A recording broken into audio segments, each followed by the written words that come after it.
নমস্কার। সত্যমঙ্গল চ্যানেলের সকল দর্শক এবং শ্রোতা বন্ধুদের জানাই আন্তরিক শ্রদ্ধা ও ভালোবাসা। আজ আমরা এই ভিডিওর মাধ্যমে একটি গুরুত্বপূর্ণ বিষয়ের ওপর আলোচনা করব। আলোচনাটি আমরা করব স্বামী বীরেশ্বরানন্দজি মহারাজের কথা থেকে।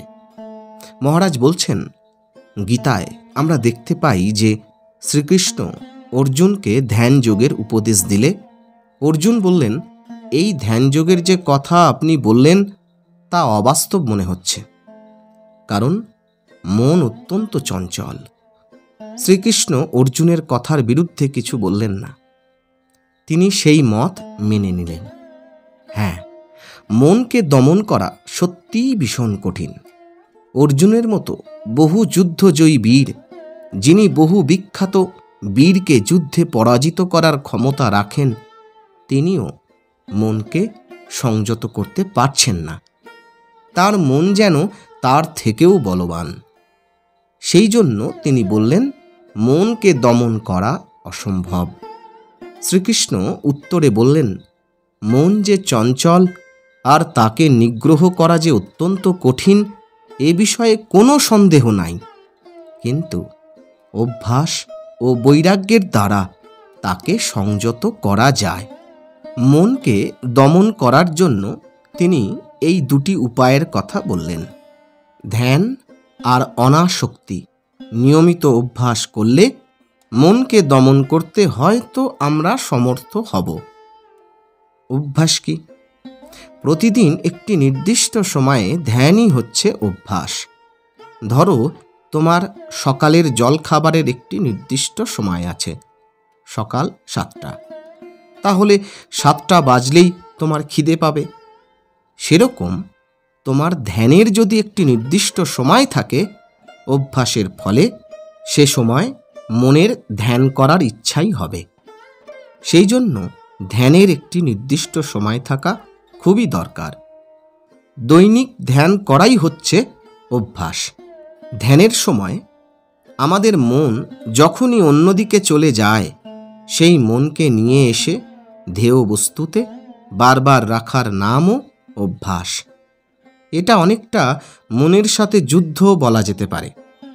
মন ভগবানের ধ্যান করতে চাইবে না, সেই মনকে ধরে নিয়ে ধ্যেয় বস্তুতে লাগাতে হবে। একটা ছোট ছেলের কথা ধরা যাক। এই ছেলেকে কিছু পড়া শেখাতে হলে শিক্ষক তার পাশে বসে তাকে শেখান। শিক্ষক একটু অন্যমনস্ক হলেই ছেলেটি দৌড়ে সেখান থেকে চলে যাবে। তখন শিক্ষক ছেলেটিকে ধরে নিয়ে এসে আবার পড়াতে বসান। মনকেও সেই রকম বারবার নিয়ে এসে ভগবানের ধ্যান করাতে হবে।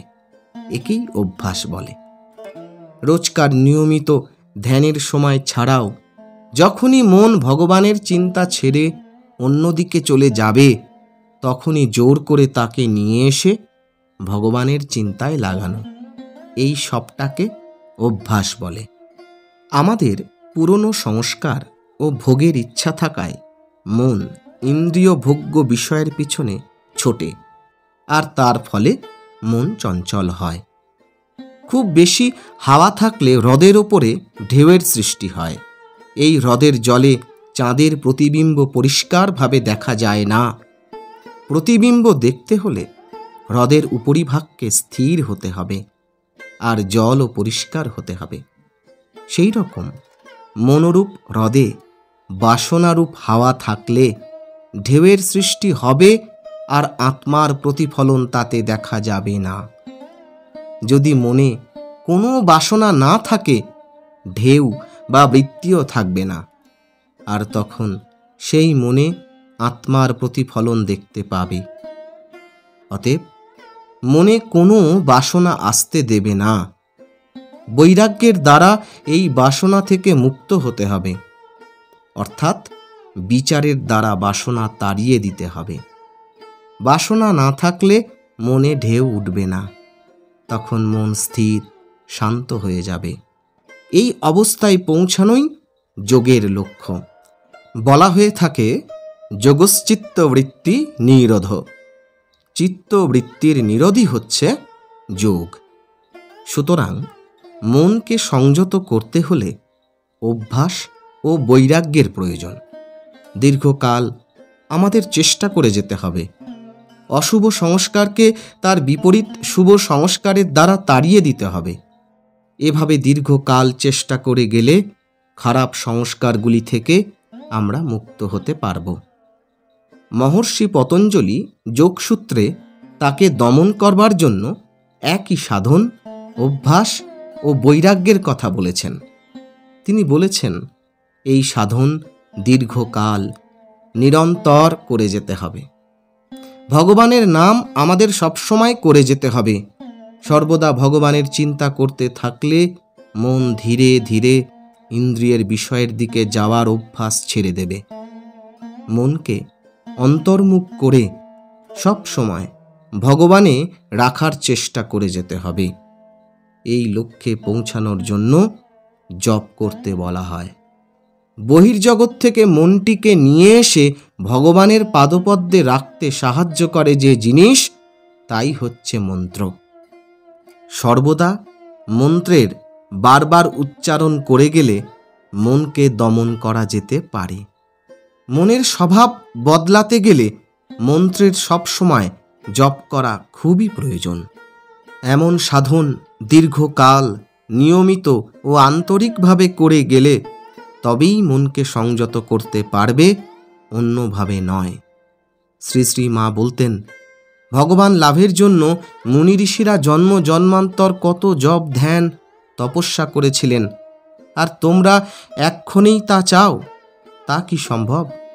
তবে এ যুগে ঠাকুর সকলের জন্য সোজা পথ দেখিয়ে গিয়েছেন। তাই এ যুগে যে কেউ একটু চেষ্টা করলেই ভগবান লাভ করতে পারে। তিনি আরও বলতেন, এ যুগে ঠাকুর এসে মন্দিরের দরজার সব ছিটকিনি ভেতর থেকে খুলে দিয়েছেন। দরজা শুধু ভেজানো আছে, খোলার জন্য বেশি পরিশ্রম করতে হবে না। একটু ঠেললেই দরজা খুলে যাবে আর দেবতার দর্শন পাওয়া যাবে। শুধু দরজা ঠেলার মতো পরিশ্রম করলেই হবে। শ্রীরামকৃষ্ণদেব যখন পথটি এত সহজ করে দিয়েছেন, তখন পরের জীবনের জন্য ফেলে না রেখে যাতে এই জীবনেই আমরা ভগবান লাভ করতে পারি, তার জন্য আমাদের সচেষ্ট হওয়া উচিত। কি অপূর্ব, কি অসাধারণ ব্যাখ্যা করেছেন স্বামী বীরেশ্বরানন্দজি মহারাজ। মহারাজের রাতুল চরণে আভূমি লুণ্ঠিত প্রণাম জানাই। সকলে খুব ভালো থাকুন, সুস্থ থাকুন, আনন্দে থাকুন। আজকের আলোচনা এইটুকুই। আশা করছি আজকের এই আলোচনা আপনাদের খুব ভালো লেগেছে। আর সত্যিই যদি ভালো লেগে থাকে তাহলে প্রতিদিনের মতো ভিডিওটিতে একটি লাইক, শেয়ার, কমেন্ট ও চ্যানেলে যারা নতুন এসেছেন তারা চ্যানেলটিকে সাবস্ক্রাইব করে সত্যমঙ্গল চ্যানেলের পাশে থাকবেন। ধন্যবাদ।